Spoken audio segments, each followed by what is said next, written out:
nosso entrevistado hoje é o que chamamos de influenciador digital. E não é só isso.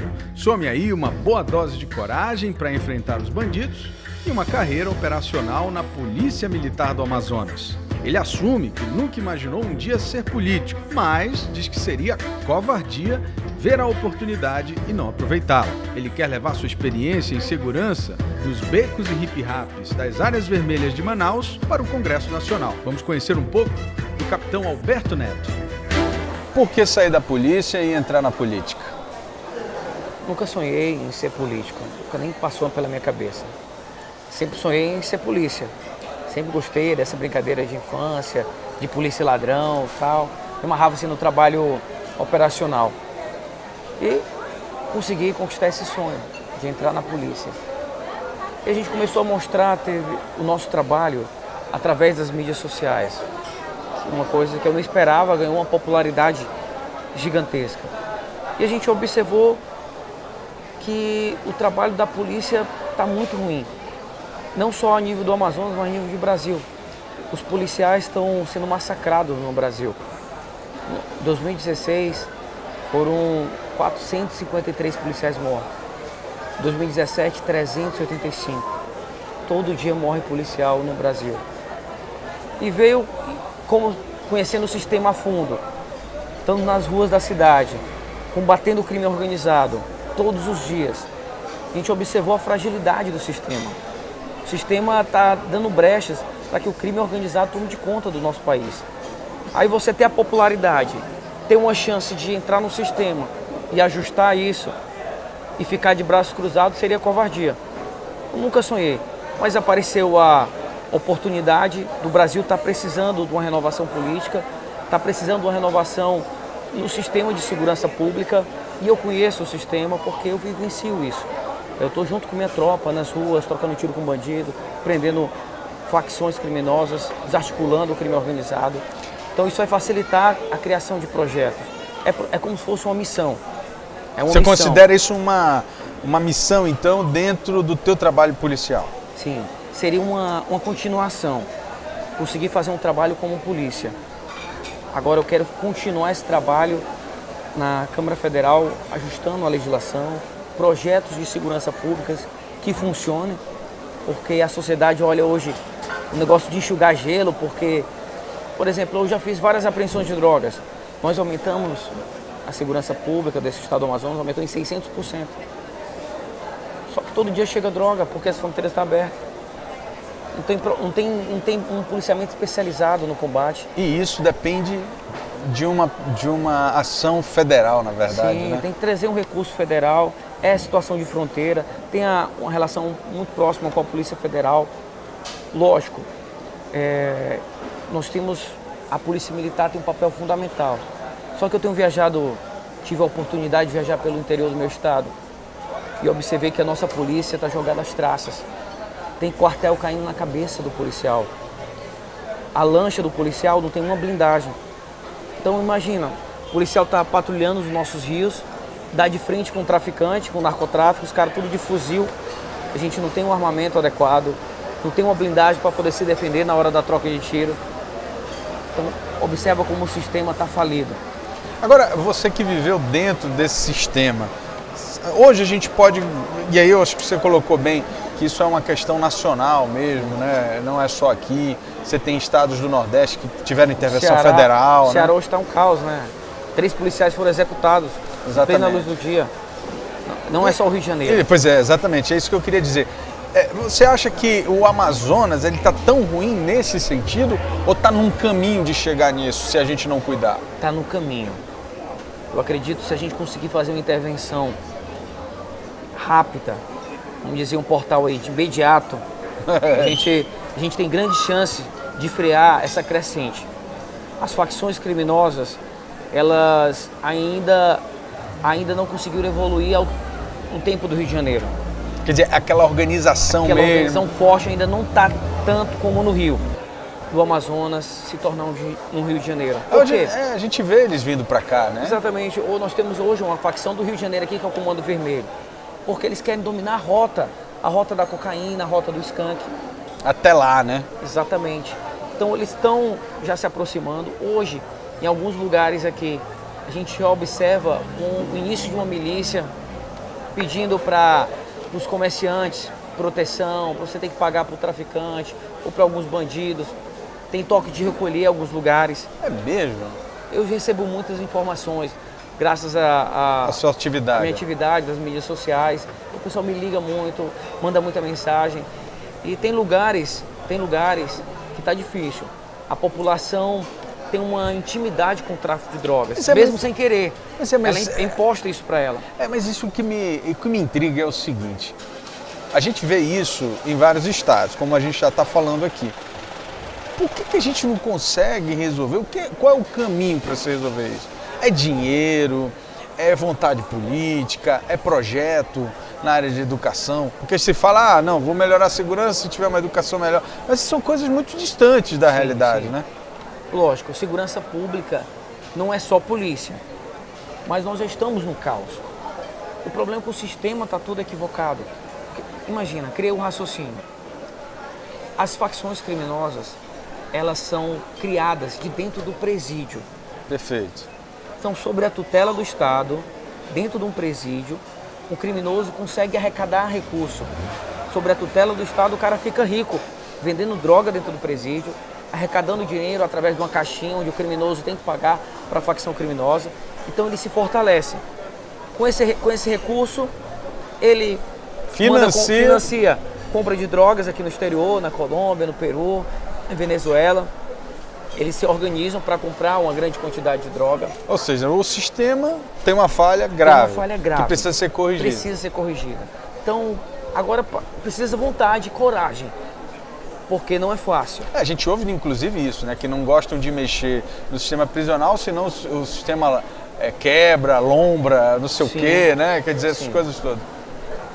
Só que o nosso estado ainda não está tão organizado como outros estados. Então, se a gente conseguir impor já uma política rígida de segurança pública, colocando bloqueadores nos presídios, agora tem que criar uma política, aí que vem a minha vontade para Brasília também, criar uma política diferenciada dentro dos presídios.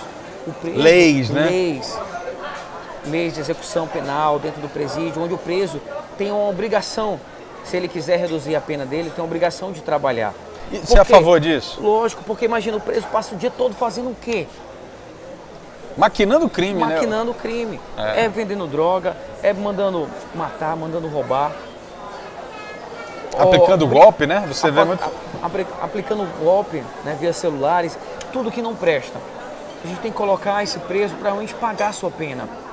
E outra coisa, um preso aqui no Amazonas, para o Estado, custa quase 5 mil reais. Nossa! Isso sai do meu bolso, sai do teu bolso. Claro. Aí imagina, o cara já cometeu um ilícito aqui grave. E eu ainda vou ter que pagar por isso. Pagar para manter o cidadão? Manter o cidadão dentro. Então, o Brasil ele precisa se organizar a sua doutrina de segurança pública. Nós temos uma doutrina no direito chamada direito penal mínimo. Isso causa um prejuízo muito grande. A gente sempre procura suavizar a vida do bandido. O bandido é uma vítima da sociedade, é um coitadinho. A gente tem que sempre procurar reeducar o bandido, só que não faz nada para que isso aconteça.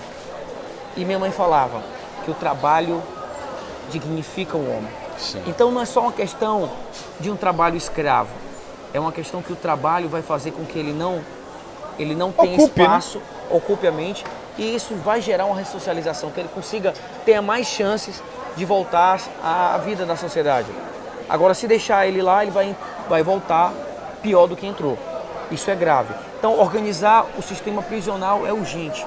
Então, não é só colocar o preso lá dentro, tem que colocar de forma organizada, onde o Estado realmente tenha domínio sobre a situação. Hoje não tem e está sofrendo. O outro detalhe é trazer recurso federal em um projeto para proteger nossas fronteiras. O nosso Estado está sofrendo muito com isso. Outro dia eu, inclusive, comentei numa entrevista que eu fiz o fechamento da base Anzol, né? A gente já tem uma estrutura muito falha. A base Anzol ali era um esforço dentro desse oceano né, desse oceano não, desse universo que é a Amazônia. É uma dimensão continental, Então, tipo gigantesca. assim, você tinha uma base ali que fazia aquele trabalho de resistência, mas de repente faltou dinheiro, né? Não é difícil. Às vezes a gente pensa assim que é algo impossível. Ah, não, a nossa fronteira é dimensão continental, não consegue. Mas só tem poucos lugares que entram. É através dos nossos rios. São os grandes rios que passam. Então a gente sabe os locais, a polícia sabe, a inteligência sabe. Agora precisa o nosso governo federal criar vergonha na cara e usar o recurso que é destinado para a segurança, usar com coisas efetivas. Então imagina, nós temos uma base Anzol, porém a mentalidade tem que mudar, porque não são pequenas operações, tem que ser algo rotineiro, tem que ser algo fixo, para proteger a nossa fronteira. Controle contínuo. Não dá para fazer lá uma brincadeira, daqui a pouco, daqui a 20 dias fazer de novo. Então a gente consegue aprender 1 tonelada, passa 9, mesmo com a base Anzol lá, que agora é desativada. Então imagina quanto está passando de droga. E se a gente for fazer uma análise muito honesta, esse é o início do problema. Porque sem droga para comercializar, acabou, né? Acabou. Os homicídios que acontecem aqui, a taxa de homicídio é muito alta no Amazonas, em Manaus principalmente. E a gente observa que os homicídios são causados pelo tráfico. Eu queria conversar contigo sobre isso, porque eu tenho uma visão um pouco particular sobre essa questão. Certo. Porque na minha cabeça eu diferencio o homicídio dessa guerra das facções. Assim, homicídio, claro, é um crime e tudo mais. Mas a guerra de facções não é uma questão de insegurança, é uma briga entre eles. Eles se matam muito, a verdade é essa, eles se matam por território, por dívida, por desavenças e etc. Só que isso gera uma sensação de insegurança para o cidadão comum, né? E tem criança, tem trabalhador já pegando bala perdida entre essas facções. Queria eu que essa guerra fosse entre a polícia e as facções criminosas. Eu queria muito e quero começar a criar realmente essa guerra com enfrentamento. Mas uma coisa que eu me atentei um belo dia, teve uma sequência de homicídios, eu disse, poxa, se uma facção sabe onde estão os elementos da outra facção, por que a polícia não sabe? Não é verdade? Se eles conseguem se matar, é porque eles sabem onde está um e onde está o outro. Quer dizer, até que ponto a inteligência, na verdade, avançou? Nós sabemos onde tem os problemas. Só que o investimento é muito baixo. A quantidade de policiais para um estado continental como o nosso é muito pequena. Tanto é que o último concurso que teve foi em 2011, nós estamos em 2018. Todo ano sai policiais. Ou sai para o concurso, ou vai para a reserva. E fora isso, não há um investimento sério para querer combater isso. Então a guerra é entre facções. Infelizmente a guerra não está entre a polícia e o bandido. E o bandido. Está entre eles. Só que tem gente do bem morrendo, a insegurança é muito grande. E isso me revolta. Saber que os bandidos estão trocando tiro e a polícia está de fora dessa guerra. E tem criança sofrendo bala perdida. Teve gente que no hospital que sofreu tiro. É verdade. Recentemente, né? Recentemente é complicado. Só que as coisas vão crescendo. Sim. Agora a guerra é entre facções. Daqui a pouco. Amanhã, como é que vai ser? A gente vai ter que pagar dinheiro, como acontece com comerciantes, O comerciante vai ter que pagar dinheiro para o traficante. E a gente vai deixar o caos se estabelecer para a gente querer ter uma atitude mais enérgica. A hora é agora. A hora é agora. Nós estamos num período eleitoral e a gente tem uma chance de mudar a mentalidade dos nossos políticos. Saber que o que a gente vem fazendo não vem dado certo, não tem tido bons resultados e que a gente precisa mudar. A gente tem que arriscar algo diferente. Eu até falo sempre essa frase, estou repetindo muito. Einstein falou o seguinte: fazer as mesmas coisas e esperar diferentes resultados é loucura. É loucura. E aí parece que a gente faz as mesmas coisas, o mais. E fica esperando coisas resultados diferentes. Não vai mudar, tem só piorado. Agora, eu acompanhei um pouco do teu trabalho e eu vi que você busca fazer nesse trabalho da segurança uma aproximação com a comunidade. Essa relação mais pessoal, tirar um pouco essa cara da polícia, né, ostensiva, e buscar realmente uma relação mais comunitária e tal. Isso tem resultado na prática, assim, digo, isso ajuda, por exemplo, a diminuir nesses locais onde tem essa relação legal, o crime ele consegue ser reduzido? Tudo é uma questão de gestão. Eu fui comandante da 2ª SICOM, que é a zona sul aqui de Manaus, e quando eu cheguei lá, a comunidade não gostava da polícia. E isso me incomodava, porque eu sempre trabalhei na Rocan, na Força Tática, não tinha essa proximidade com a comunidade. Já chega para resolver, né? Para resolver. Era desarticular as facções, o crime organizado, boca de fumo, era nesse sentido. Quando eu comecei um trabalho de policiamento comunitário, eu fiquei assustado. Como eu tinha uma habilidade nas redes sociais, eu comecei a mostrar o trabalho da polícia. Comecei a mostrar assim, olha, a gente está trabalhando, estou mostrando transparência. Estou trabalhando manhã, tarde e noite para combater o crime, para trazer segurança para vocês. Por que vocês não gostam da polícia? Se eu estou trabalhando, se eu estou servindo aqui vocês. Então a gente começou a mostrar e ganhou uma empatia. E a gente trouxe isso com projetos. Por exemplo, ali na Leopoldo Pérez, é uma área comercial. E tinha loja, quando eu cheguei, tinha loja que foi fechada, porque o cara não aguentava mais ser assaltado. 5, 6 vezes? 5, 6 vezes. Os funcionários se tremiam. Tinham que ter assistência psicológica. Parece coisa de outro mundo. Absurdo, né? Parece absurdo, mas eu vivenciei isso. Eu vi isso. E fiquei inconformado. Não, vamos criar um projeto. A gente criou um projeto inteligente. Primeiro eu comecei a observar da onde vinham esses assaltos. Olha, o Educandos é uma área fechada, porque é próximo à bacia do rio. Então eu fechei as entradas. Opa, as entradas estão fechadas. Eu vou observar, eu vou fiscalizar quem são os criminosos que vão entrar aqui. Com isso, os crimes continuaram. Opa, então os criminosos são aqui de dentro. E a gente começou a identificar quem são os criminosos. E criou um projeto, através de fiscalização, que é Rede de Comércio Protegido. Os próprios comerciantes fiscalizavam junto com a polícia. Então nós sabíamos, todos os comerciantes, os vendedores sabiam quem eram os criminosos da área e ficavam um avisando o outro. A gente criou um grupo do WhatsApp e os bandidos já se sentiam fiscalizados, vigiados. Olha, ele está ali, ele foi para lá. Isso assustou e foi quase zero depois desse projeto, a redução. Isso é um exemplo de como a população... Simples, né? Simples, prático, sem gastos. Como a população trabalhando ao lado da polícia, ela tem um resultado muito forte. E fora a legitimidade. Quando a polícia prende um bandido, né, e o bandido, no outro dia o bandido está solto, a população hoje já entende que não é a polícia que soltou. É um processo errado do judiciário, é uma filosofia de audiência de custódia que foi criada para resolver alguns problemas judiciais e trouxe um prejuízo de impunidade. Sentimento, né? É um sentimento. E eu comecei a mostrar para a sociedade amazonense, olha, o policial que está na ponta da lança, nós não somos perfeitos.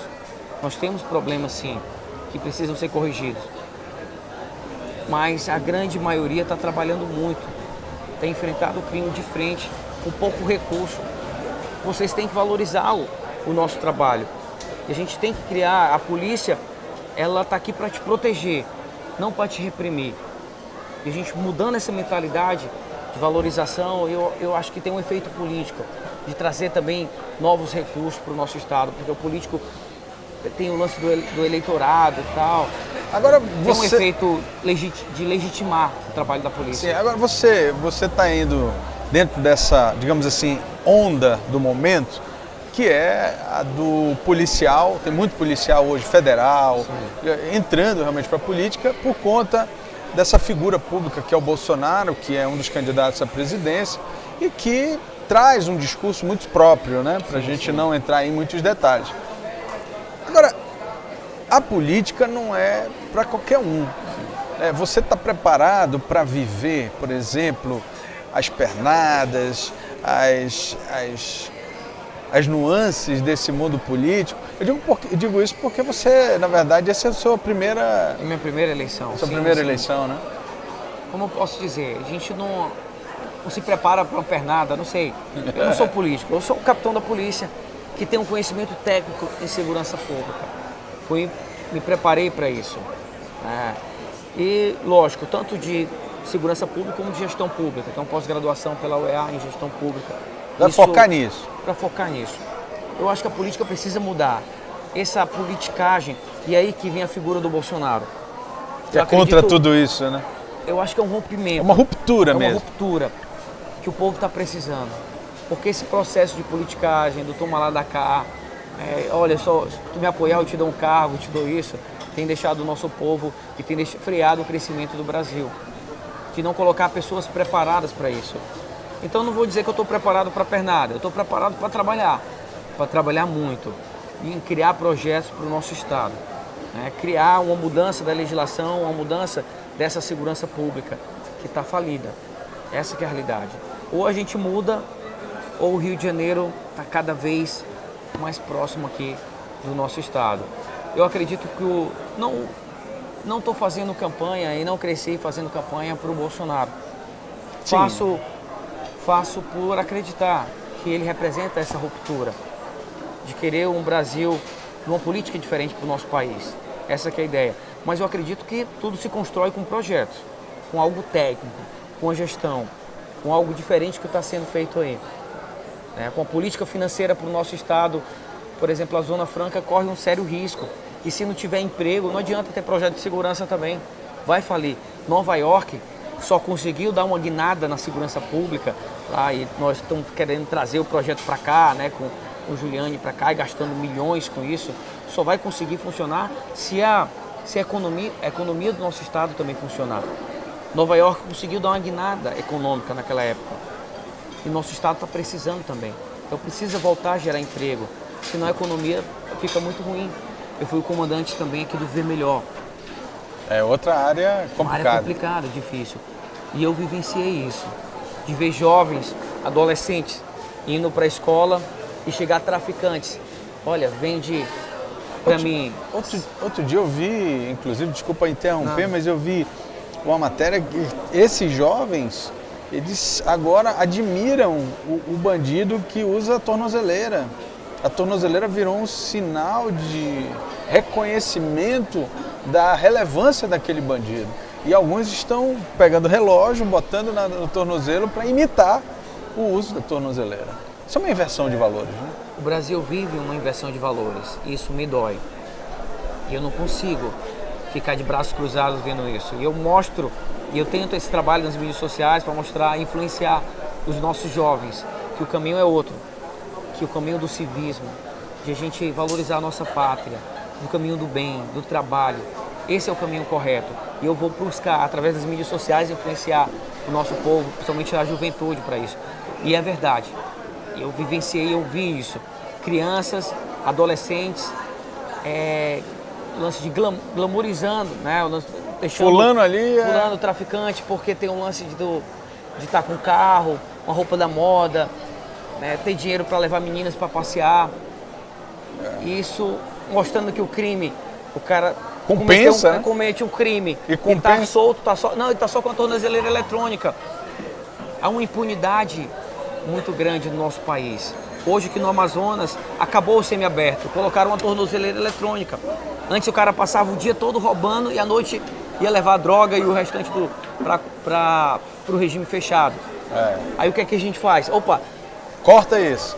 Vamos, em vez de resolver o problema fortalecendo as muralhas, investindo mais na segurança, não, vamos liberar os presos do semiaberto apenas com tornozeleira eletrônica. Então hoje eles estão espalhados aí e sofrendo esse glamour. Agora ele rouba só de dia, ele rouba de dia e à noite. Em vez de traficar só de dia, ele trafica de dia e trafica à noite. E eu estava voltando lá do Viver Melhor, finalizando aquele pensamento, é que o jovem está sendo corrompido pelo mundo do tráfico. O pai está desempregado, a mãe está passando necessidade, e quando ele vai para a escola, o traficante chega para ele, olha, vende para mim 100 trouxinhas, 50 trouxinhas, que no final do dia eu te dou 100 reais. Aí ele olha para a casa dele, vê a panela vazia, o pai não tem o que comer, a mãe não tem o que comer, não tem prosperidade nenhuma dentro da casa. Esse jovem fica vulnerável. Ele tem uma facilidade de entrar para o mundo do crime. Aí quando entra, é muito difícil sair. A gente observa essas guerras de facções. Os nossos jovens são os grandes alvos disso. A maioria das mortes são jovens de 15 a 26 anos. E você eles acha não conseguiram nem completar o nível médio. Você acha que, então, esse teu avanço dentro do processo político é uma forma de tu tentar contribuir já no nível da política, da lei? Sim. Esse é o teu desejo? Temos que endurecer a legislação, mudar esse sistema prisional, que é a raiz dessas facções criminosas, com combate nas fronteiras sério, um projeto básico de segurança pública. Tem que ter concurso público e tem que trazer recursos do governo federal. Isso tudo precisa ser feito urgente. Agora, quem entende de segurança pública é quem vivenciou isso. Não dá para um médico ir para Brasília criar um projeto de segurança pública. E hoje, eu sou candidato a deputado federal. Eu queria essa oportunidade no teu espaço e pedir voto aqui pro Fique à vontade. Pro eleitorado aqui do Imediato, que eu sei que é um jornal que cresceu demais, é um jornal que está nas ruas da nossa cidade, assim como a polícia. Vocês acompanham muito. A gente está junto ali. Vocês acompanham muito o nosso trabalho. Verdade. E eu queria pedir essa chance da nossa população, que me dê esse voto de confiança. Nós precisamos de alguém que entenda de segurança pública na Câmara Federal. E o meu número é fácil. Na urna, a primeira votação é para deputado federal. E o número é fácil de gravar. É 1000. É 1000. Olha a coisa. Capitão, é 1000. Pronto. Acabou. Gravou. E eu tenho certeza que eu não vou decepcionar. Vou trazer recursos para o nosso estado, para a área de segurança, criar projetos sérios para trazer mais dignidade para a nossa população, frear essa crescente que o meu estado não vai virar um Rio de Janeiro. Meu irmão, quero te agradecer aí a oportunidade e desejar sorte. Eu que agradeço a oportunidade. Boa sorte mesmo. Um abraço. Se você curtiu a conversa política de hoje, dá uma conferida nos outros episódios no canal BAN no YouTube ou na página do site O Poder e do site Imediato no Facebook. Toda segunda-feira, à noite, tem novidade.